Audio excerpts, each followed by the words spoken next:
बिस्मिल्लाहिर्रहमानिर्रहीम। अस्सलाम वालेकुम दोस्तों, मैं हूं ब्रिगेडियर तारिक ज़मान रिटायर्ड और आप देख रहे हैं मेरा यूट्यूब चैनल वर्सटाइल टच। अच्छा दोस्तों, वर्ल्ड कप क्योंकि आजकल चल रहा है और इसी पे मेरा इरादा है कि अनटिल फाइनल इस पे कुछ हम और व्लॉग्स भी करेंगे। तो आज एक अहम व्लॉग के साथ हाजिर हुआ हूँ। देखें, वर्ल्ड कप के एक इंतहाई सनसनीखेज और पाकिस्तान के लिए एक इंतहाई अहम मैच में साउथ अफ्रीका ने पाकिस्तान को एक विकेट से शिकस्त देकर इसे वर्ल्ड कप की दौड़ से तकरीबन या शायद बिल्कुल ही निकाल दिया है, आउट कर दिया है। दोस्तों, ये एक इंतहाई सनसनीखेज और दिलों की धड़कनों को ज़ेरो ज़बर करने वाला मैच था। और मुझे इस मैच में एक बात और जो बड़ी ही अहम और काबिल तवज्जो लगी, वो चेन्नई क्रिकेट स्टेडियम में भारतीय तमाशाइयों की एक कसीर तादाद का पाकिस्तानी टीम को सपोर्ट करना था। अच्छा, मुझे बड़ी इस पर खुशगवार हैरत तो हुई, लेकिन दोस्तों इससे मैं किसी खुशफहमी का शिकार इसलिए नहीं हो सकता कि इसी ग्राउंड में चंद रोज़ कबल पाक अफगान मैच में भारतीय तमाशाइयों को पाकिस्तान के खिलाफ अफगानिस्तान की टीम को खुलेआम सपोर्ट करते हुए मैं देख चुका हूँ। अच्छा, इस पाकिस्तान जनूबी अफ्रीका के मैच में भारतीय तमाशाइयों की पाकिस्तान को सपोर्ट देखकर अब ये खुशफहमी तो होने से रही कि यकायक भारतीय तमाशाइयों के दिलों में पाकिस्तान की मोहब्बत जाग उठी है। अलबत्ता एक तज्जिया ये किया जा सकता है कि शायद भारतीय तमाशाई ये ज़रूर चाहते हैं कि पाकिस्तानी टीम टूर्नामेंट से मुकम्मल आउट ना हो, उन्हें एक बार फिर आगे ताकि उन्हें एक बार फिर आगे पाकिस्तान के खिलाफ सेमीफाइनल या फाइनल में भारत का टकरा देखने का मौका मिले। शायद ये भी हो सकता है कि भारतीयों को पाकिस्तानी टीम ग्राउंड में नज़र आती रहे तो वो थोड़ा उनको अपनी दिलबस्तगी का सामान हो जाता है कि उस पर ज़रा तनकीद शीद हूटिंग शूटिंग करके अपना नशा पूरा कर लें, तो इसलिए भी वो चाहते हैं कि पाकिस्तानी टीम आगे आए। तो ये भी एक तज्जिया है। बहरकैफ दोस्तों, स्पोर्ट किसी भी किस्म की हो या किसी भी वजह से हो, मैं अपनी ज़ाती हैसियत में भारतीय तमाशाइयों का शुक्रिया अदा करता हूँ और पाकिस्तानी स्पोर्ट जो उन्होंने की उसके लिए भी मैं उनका मशकूर हूँ। लेकिन साथ ही मैं उनको ये बात बता देना चाहता हूँ कि ऐसा ना हो कि ये स्पोर्ट उन्हें महंगी पड़ जाए। वो इसलिए कि उन्होंने हालिया पाकिस्तान जनूबी अफ्रीका मैच में पाकिस्तान के कम बैक करने की सलाहियत को तो देख लिया है। और अगर पाकिस्तान इंडिया से इसी वर्ल्ड कप में दोबारा टकराता है तो किसी भी फैसला कुन मरहले में वो आपकी टीम यानी भारतीय टीम को टूर्नामेंट से आउट करके भारत के अंदर ही भारत की वापसी का वीज़ा भी कटवा सकता है। बहरकैफ दोस्तों, ये तो हल्की फुल्की गुफ्तगू थी। अब आते हैं इस हालिया पाकिस्तान साउथ अफ्रीका के मैच की जानिब। देखिए दोस्तों, बिलाशुबा ये हालिया वर्ल्ड कप का वाहिद, मैं कहूँगा वाहिद सनसनीखेज मैच था जो वन साइडेड नहीं था। वो वन साइडेड बिल्कुल नहीं था, इसलिए कि आखिरी लम्हे तक दोनों में से किसी एक टीम की फतह की या शिकस्त की उम्मीद नहीं थी और दोनों टीमों की उम्मीदों को ये मैच रोशन रखे हुए था। ये फैक्ट है, आपने भी देखा और तमाम तमाशाइयों ने इसको, शायकीन क्रिकेट ने इस मैच को भरपूर अंदाज में इंजॉय भी किया। वरना आपस की बात है, इस पूरे टूर्नामेंट या इस पूरे world cup ICC world cup 2023 में मैं नहीं समझता कि कोई भी मैच इस तरह का कांटे का मैच हुआ हो। ज़्यादातर सारे मैचेस जो हैं वो वन साइडेड थे। अच्छा दोस्तों, मुझे खुशी है कि ग्रीन शर्ट्स ने गुज़श्ता मैचों के बरक्स इस मैच में एक जानदार और बेहतर खेल पेश किया। मैं इसे बेहतरीन इसलिए नहीं कहूँगा कि पहले बैटिंग करते हुए हमारी टीम ने 271 रन्स का टारगेट दिया, जो कि तकरीबन मैं कहता हूँ कि जो मतलूबा या डिज़ायरेबल टोटल हो सकता था उससे 30-40 रन्स कम है, क्योंकि बैटिंग विकेट्स हैं और स्पिनिंग भी हैं, तो इसमें मोस्टली जो है 300 से ज़्यादा स्कोर ही फाइटिंग टोटल होता है। लेकिन इस मैच में हमारी जहां बैटिंग की कुछ कमज़ोरियां भी सामने आईं। एक बड़ी कमज़ोरी जो पहले भी रही वो ये है कि पूरी टीम 50 ओवर्स पूरे नहीं खेल सकी। आपने गौर किया होगा, 50 ओवर्स पूरे नहीं खेल सकी बदकिस्मती से, और गालिबन 46वें ओवर में अभी 3-4 ओवर्स रहते थे कि हमारी टीम, पूरी टीम आउट होगी। अगर ये टीम पूरी खेलती तो अगले 3-4 ओवर में, आखिरी ओवर्स में तो आपको पता है कि रन बहुत बनते हैं, तो 30-40 रन से ज़्यादा भी बन सकते थे, एड ऑन हो सकते थे। तो ये एक कमज़ोरी थी। बहरकैफ दोस्तों, पाकिस्तानी टीम को जनूबी अफ्रीका पर इस मैच में इस लिहाज से नफसियाती बरतरी हासिल थी कि इससे कबल 270 या 271 रन का टारगेट जनूबी अफ्रीका ने पाकिस्तान के खिलाफ कभी चेज नहीं किया था, और ये उनका हाईएस्ट चेजेबल टारगेट था जो उन्होंने खैर कर लिया। अच्छा, दूसरी एक और जो बरतरी इनको हासिल थी नफसियाती तौर पे पाकिस्तान को जनूबी अफ्रीका की टीम के खिलाफ, वो ये था कि गुज़श्ता 10 सालों में आईसीसी के किसी भी फॉर्मेट में, किसी भी मेगा इवेंट में जनूबी अफ्रीका की टीम ने पाकिस्तान को नहीं हराया था। तो इस लिहाज से भी हमें नफसियाती बरतरी हासिल थी, लेकिन और शायद ये वो नफसियाती बरतरी ही थी कि मैच को आखिरी विकेट तक ले गई और पाकिस्तान ने एंड में अच्छा कमबैक किया, अच्छा मुकाबला किया। दोस्तों, मैं यहाँ ये भी कहूँगा कि पाकिस्तानी टीम और पाकिस्तानी बाउलर्स ने अच्छा फाइट बैक भी किया, और एक मौके पर तो पाकिस्तानी फतह यकीनी हो गई थी, मगर कुछ पाकिस्तान की बदकिस्मती और कुछ 2-3 रन आउट की जो काविशें थीं या कोशिशें थीं हमारे फील्डर्स की, बाल निशाने पर नहीं लगी। और सबसे बड़ा फैक्टर जो है वो ये था, जो पाकिस्तान की फतह के आड़े आया, वो इस मैच में अंपायरिंग इंतहाई गैर मयारी, बदकिस्मती से मैं कहूँगा, और मैं नहीं कह रहा, पूरी दुनिया कह रही है कि इस मैच में अंपायरिंग गैर मयारी, और आईसीसी के जो मुतारिफ करदा टेक्नोलॉजी है उसके ऊपर भी, उसकी सलाहियत या उसकी एफिकेसी, एफिशिएंसी के ऊपर भी लोगों ने बहुत तनकीद की। मेरी ज़ाती राय में बशमूल इस मैच के, इस पूरे वर्ल्ड कप में अंपायरिंग का वो मेयार दिखाई नहीं दिया, वो मेयार दिखाई नहीं दिया जो कि इतने बड़े इवेंट में होना चाहिए था। आपने देखा होगा कि इस पूरे इवेंट में ऑन फील्ड अंपायर्स को रिव्यू के बाद अक्सर अपने फैसले बदलने पड़े। इसमें फिर इस शक को तकवीयत मिलती है कि या तो ऑन फील्ड अंपायर्स की जो हैं वो सलाहियतों में कोई फुकदान है, सलाहियतें मशकूक हैं, या फिर आपकी टेक्नोलॉजी में कुछ मसला है, या फिर अंपायर्स और टेक्नोलॉजी उसमें तालमेल नहीं है। मगर एक चीज़ दोस्तों जो काबिल तवज्जो और काबिल गौर होनी चाहिए कि माजी में आईसीसी इंटरनेशनल अंपायर पाकिस्तान के जो अलीम डार हैं, उनके फैसलों के खिलाफ जब भी, आपको याद होगा कि जब भी उनके फैसलों के खिलाफ कोई रिव्यू लिया गया तो तकरीबन 99% या इवन मोर देन 99% या इससे भी ज़्यादा केसेस में उनके फैसले दुरुस्त साबित हुए। यानी लिया गया रिव्यू गलत साबित हुआ, और अलीम डार का जो ओरिजिनल फैसला था वो बरकरार रहा, वो सही था। इसी वजह से शायद अलीम डार आईसीसी के एलीट पैनल के हिस्सा रहे, और हर बेशतर दफ़ा मुतअद्दिद मरतबा वो आईसीसी के बेहतरीन अंपायर का अवार्ड भी हासिल करते रहे। तो फिर इसका मतलब ये हुआ कि इफ़ देयर इज़ क्वालिटी, अच्छी नज़र है, अच्छी समझ है, अच्छी क्वालिटी है अंपायर्स की, तो वो बिल्कुल अच्छे डिसीजन दे सकते हैं। तो लिहाजा ये लगता है कि क्वालिटी में भी थोड़ी डिटीरियोरेशन आई है।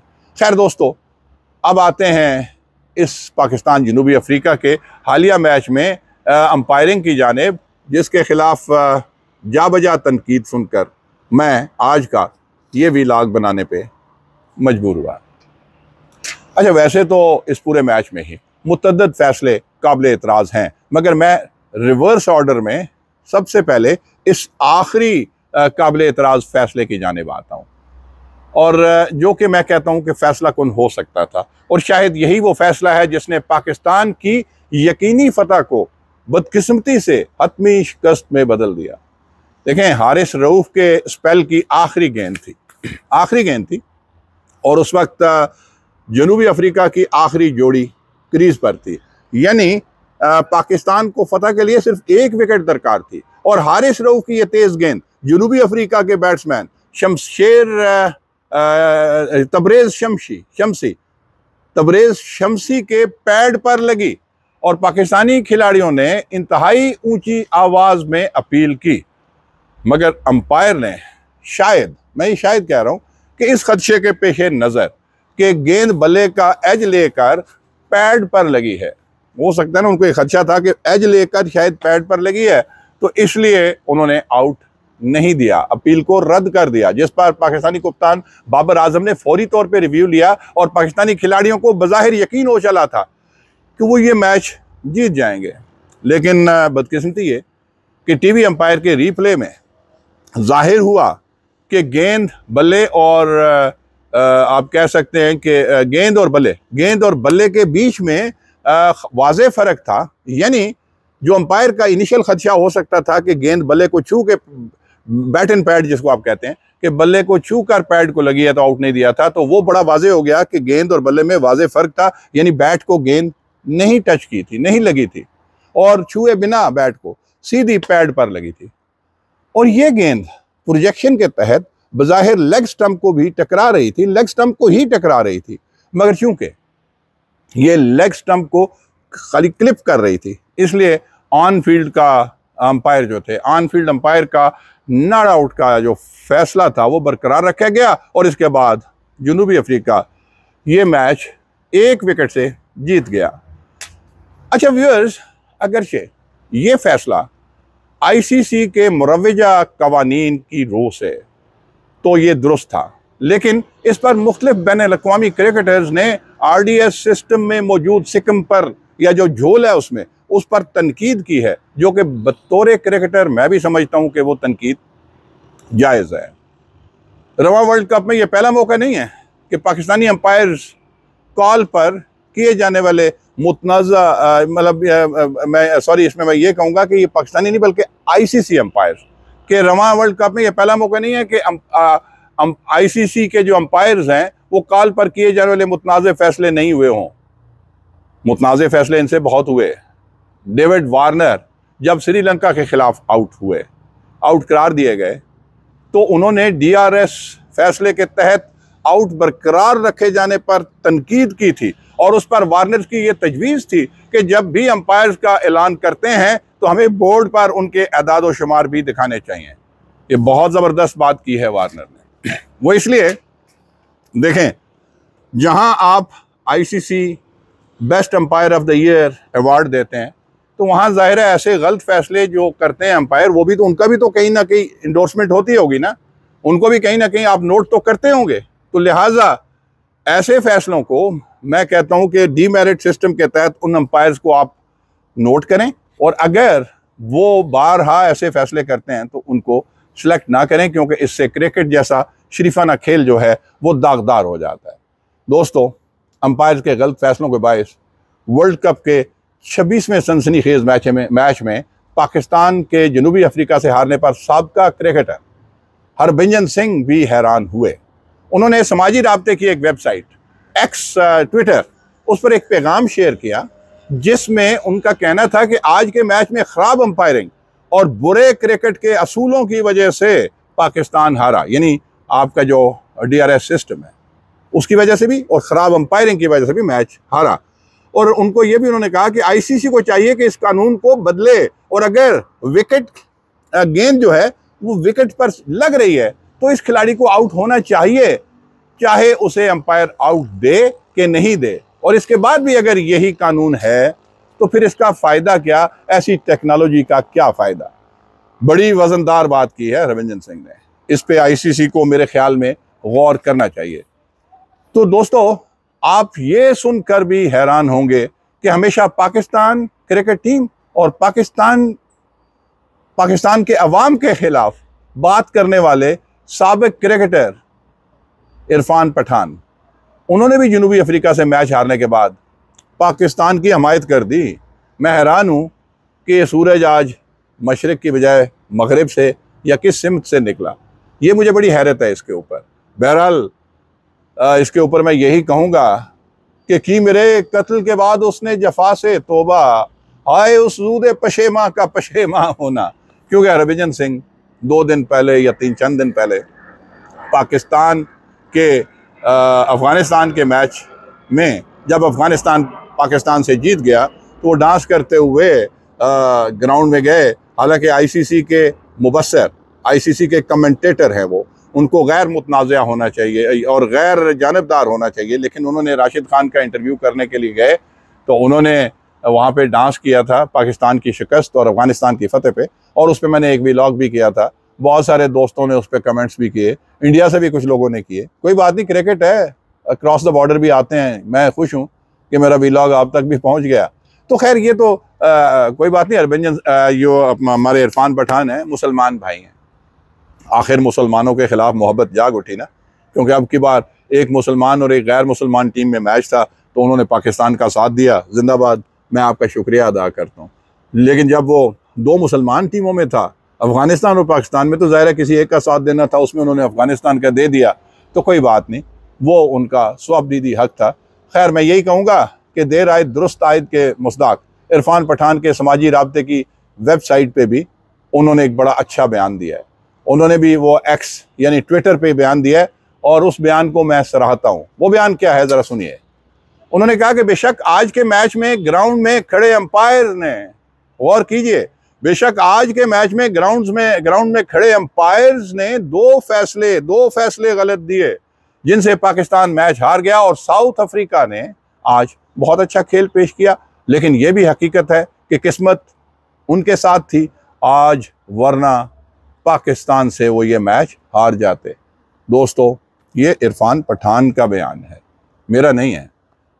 इसके साथ साथ और भी बहुत सारे लोगों ने तनकीद की सोशल मीडिया पे, और क्रिकेटर्स ने भी की।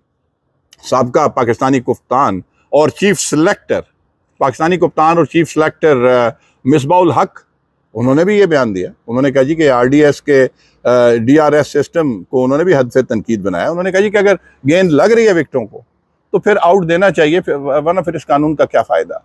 दोस्तों, आगे देखते हैं कि ये आईसीसी का ये डीआरएस सिस्टम या ये मुतनाज़ा जो फैसला हुआ या गैर मंतकी जो कानून, ये क्या कहता है। ये थोड़ा सा मैं आसान लफ्ज़ों में आपको समझाने की कोशिश करता हूँ। देखें, अगर अंपायर आउट करार दे, गौर करें कि अगर अंपायर आउट करार दे और रिव्यू जो है वो बैटिंग साइड मांगे और रिव्यू में कैमरों की मदद से ये वाज़े हो जाए कि गेंद पैडों पर लगी है, पैड की वजह से, यानी गेंद पैड की वजह से ना रुकती तो वो विकेटों को लग सकती थी, छू सकती थी, तो तब भी आउट बरकरार रखा जाएगा, यानी बैटिंग साइड का मांगा हुआ रिव्यू जाया जाएगा।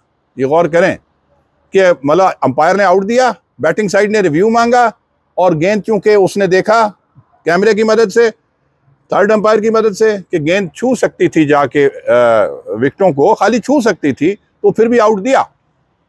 लेकिन अगर अंपायर ने फील्डिंग साइड की अपील पर एलबीडब्ल्यू नॉट आउट करार दिया ऐसी ही सूरत हाल में, और फिर रिव्यू लिया फील्डिंग साइड वालों ने, फील्डिंग साइड ने रिव्यू लिया, और अगर इस रिव्यू में गेंद विकेट को छू रही हो तो आउट करार नहीं दिया जाएगा और ये रिव्यू जाया जाएगा। अब है ना ये हैरत की बात, है ना ये हैरत की बात। एक तरफ आप इसी सूरत हाल में अपने दिए हुए फैसले को सच साबित करने के लिए, बज़ाहिर टेक्नोलॉजी का कानून है कि उस सूरत में खाली छूती है तो आप आउट करार देते हैं।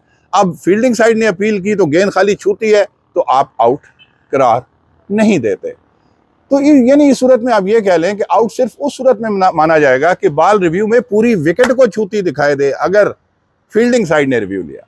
तो वाज़ेह रहे दोस्तों कि क्रिकेट के एक बुनियादी असूल के मुताबिक अगर गेंद बेल्स को, जो विकेट के ऊपर 3 बेल्स पड़ी होती हैं, ऐसे वो एक वुडन बेल्स पड़ी होती है, अगर उसको खाली छूती हुई गुजरे और वो बेल्स गिर जाएं तो अंपायर उसको आउट देता है, उसको आउट माना जाता है, उस पर रिव्यू भी नहीं लिया जा सकता। खाली छूते हुए गिरा दे तो उस पर रिव्यू नहीं लिया जाता, वो आउट माना जाता है। तो फिर क्या ये कानून अजीब नहीं है कि अगर अंपायर ऑन फील्ड दिए गए फैसलों में गेंद, अंपायर के ऑन फील्ड दिए गए फैसले के मुताबिक अगर गेंद विकेटों को छूती गुजरे और खिलाड़ी आउट दिया गया हो तो वो आउट ही रहेगा, लेकिन जो कि बाद में रिव्यू में विकेटों को खाली छूती हुई गेंद दिखाई दी जाएगी। मगर यही रिव्यू अगर फील्डिंग साइड ले और गेंद विकेटों को छूती हुई गुजरे तो अंपायर चूंकि पहले नॉट आउट दिया हुआ है उसने, तो उसका नॉट आउट फैसला बरकरार रखा जाएगा, जिसको आप अंपायर कॉल कहेंगे। खैर दोस्तों, देखा जाए तो इस पूरे मैच में अंपायरिंग का मेयार बदकिस्मती से अच्छा नहीं दिखाई दिया। इस मैच में, इसी मैच में, जब जनूबी अफ्रीका की बैटिंग के दौरान एक रन कीमती हो गया था, तो अंपायर ने शाहीन शाह अफरीदी के एक गेंद को वाइड बॉल करार दिया, जो किसी सूरत में भी वाइड बॉल नहीं था। बाद में सारी दुनिया ने कहा। यूं ही जनूबी अफ्रीका को एक फालतू रन और एक इजाफी बॉल भी मिल गया इसी वजह से। इसके अलावा जब हारिस रऊफ की एक गेंद को वाइड बॉल करार दिया गया, तो बेचारे हारिस रऊफ इंतहाई बेचारगी की हालत में अंपायर का खाली मुंह ही देखते रह गए। तो फिर आखिरी ओवर में वो मरहला भी सामने आया कि जब हारिस रऊफ की एक गेंद बैट्समैन के पैड को छूकर विकेट कीपर्स के ग्लव्स में गई, पैड्स को छूती हुई उसके ग्लव्स में गई, तब भी अंपायर ने उसे वाइड बॉल करार दे दिया। और यूं एक इजाफी रन और एक गेंद जनूबी अफ्रीका की झोली में उस वक्त गिरे जब मैच जीतने के लिए मैच 4-5 रन दरकार थे। यहां पे मैं क्या कहूं, बाबर आजम को जुर्रत करनी चाहिए थी कि वो रिव्यू लेते और अंपायर से जाके बात करते। लेकिन बेचारे बाबर आजम भी शायद आजकल अपनी बैटिंग तो खैर मैं कहूँगा गुजारा ठीक कर रहे हैं, लेकिन कप्तानी की वजह से या चंद वजूहात की वजह से वो बाबर आजम जो है तनकीद का निशाना है, तनकीद में है। इस वजह से शायद उन्होंने ये हिम्मत नहीं की। वरना एक और चीज़ आपको बताऊं, इसी मैच में जब तबरेज़ शम्सी बॉलिंग कर रहे थे, तो बाबर आजम ने जब स्वीप के लिए गए तो कैच आउट की पीछे अपील हुई। गालिबन गेंद उनके ग्लव्स को छू के गई थी, कैच आउट की अपील हुई, तो अंपायर ने वो आउट नहीं दिया था। लेकिन बाबर आजम के चेहरे के तासुरात ने एकदम बता दिया कि मैं आउट हूँ। जनूबी अफ्रीका का कप्तान बहुत तजर्बाकार और घाघ कप्तान है। उसने फ़ौरन उनके चेहरे के तासुरात से ये जज कर लिया कि ये टच हुई है इनके ग्लव से। उसने फ़ौरन रिव्यू मांग लिया और उसके तहत बाबर आजम को आउट हो गए। यहाँ मैं ये नहीं कहता कि बाबर आजम को चीटिंग करनी चाहिए थी, पाकिस्तानी खिलाड़ियों की रवायत नहीं है। आप देखें माइटी खान, माजिद खान, बहुत अरसा पहले ज़बरदस्त माइटी खान उनको कहा जाता था, वंडरफुल बैट्समैन थे। तो वो जब भी आउट होते थे, हम उस वक्त छोटे थे और उनके क्रिकेट को फॉलो करते थे, वो जब भी आउट होते थे, अगर वो स्लिप कभी कभी वो खड़े खड़े कदमों से खेलते थे, बाहर जाती हुई गेंद को कभी कभी पंगा लेते थे, but he was a good batsman. Lunch से पहले बरतानिया में सेंचुरी बनाने वाला उनका एक रिकॉर्ड भी था लंच से पहले, और दुनिया में रिकॉर्ड रहा, बड़ा अरसा रहा था उनका। तो वो उनका ये असूल था, स्पोर्ट्समैन स्पिरिट ये थी कि अगर बाहर जाती हुई गेंद को उन्होंने टच किया, निक हो गई और अंपायर से जज नहीं हुआ, अंपायर ने आउट दिया या नहीं दिया, वो अंपायर को देखते भी नहीं थे।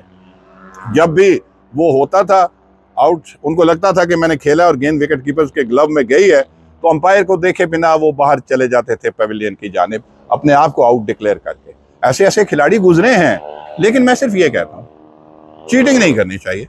मगर बाबर आजम साहब को, I like him as a batsman, is my favourite, कि थोड़ा मजबूत हिसाब के मालिक हों। ये चेहरे के तासुरात शासुरात ये एकदम से नहीं जाहिर करने चाहिए। माशाल्लाह is just I think 29 years, अभी बहुत उम्र है उनकी क्रिकेट की, इंशाल्लाह आगे जाके और मैच्योर हो जाएंगे। लेकिन एक इंडिकेटर था, एक इशारा था उनकी तरफ। मैंने कहा उनको ये उनकी एक गलती हुई जो बता देनी चाहिए। अच्छा, इसी तरह दोस्तों एक और अंपायरिंग का जो लकूना उसामा मीर की गेंद पे लिया गया।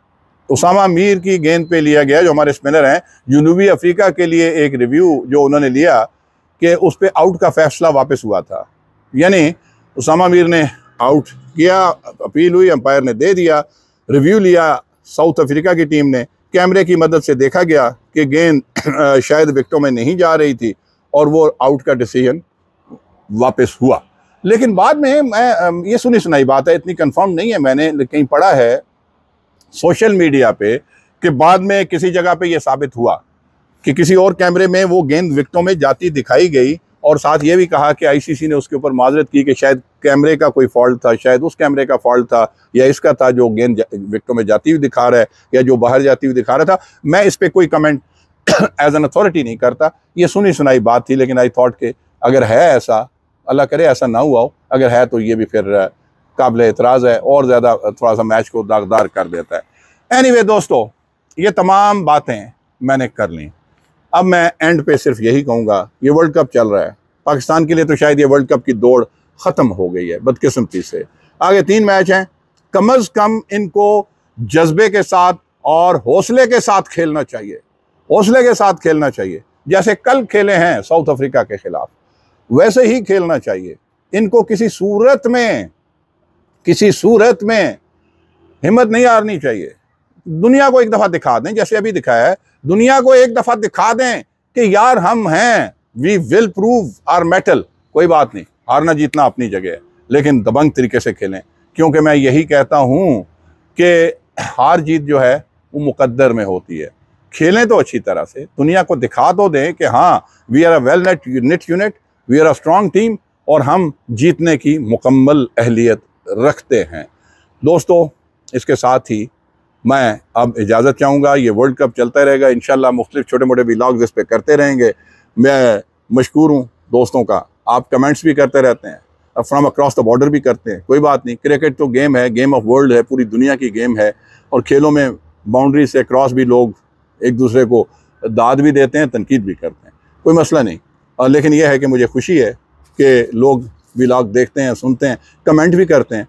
तो मैं यही कहूँगा कि कीप कमेंटिंग, कीप सब्सक्राइब भी कर लीजिएगा मेरे चैनल को। मैं कभी नहीं कहता होता, कभी कभार ही कहता हूँ, वो कर लें ताकि आपको आइंदा के लिए खुद से नोटिफिकेशन इसका मिलता रहे। बेल आइकॉन भी आप कर लीजिएगा। आखिर में मैं सिर्फ यही दुआ करूँगा कि अल्लाह ताला पाकिस्तान का हामी व नासिर हो, अल्लाह ताला आलम इस्लाम का हामी व नासिर हो, अल्लाह ताला फ़लस्तीन के मुसलमानों का, मजलूम लोगों का हामी व नासिर हो, जहाँ पे इंसानियत कुचली जा रही है, मसली जा रही है, बेगुनाह मासूम लोगों को दरिंदों की तरह मारा जा रहा है। अल्लाह ताला उनकी आह जो है ना, अल्लाह करे उनकी आह रंग ले आए, और उनको आलम इस्लाम को भी और पूरी अक़वाम आलम को उसका नोटिस लेना चाहिए। वो इसलिए कि वो बेगुनाह हैं, हम खेलों में भी मशगूल हैं, हम दुनिया अपने अपनी उस पर चल रही है। ज़रा उनका भी सोचिए, जिनका पानी, खाना, मेडिसिन सब कुछ बंद करके उनको मारा जा रहा है, कुचला जा रहा है, उसकी तरफ ज़रूर तवज्जो दें, क्योंकि हम सब इंसान हैं और हम सबको एक दूसरे का ख्याल रखना चाहिए। इसके साथ ही मैं इजाज़त चाहूँगा। अल्लाह ताला पाकिस्तान का हामी व नासिर हो,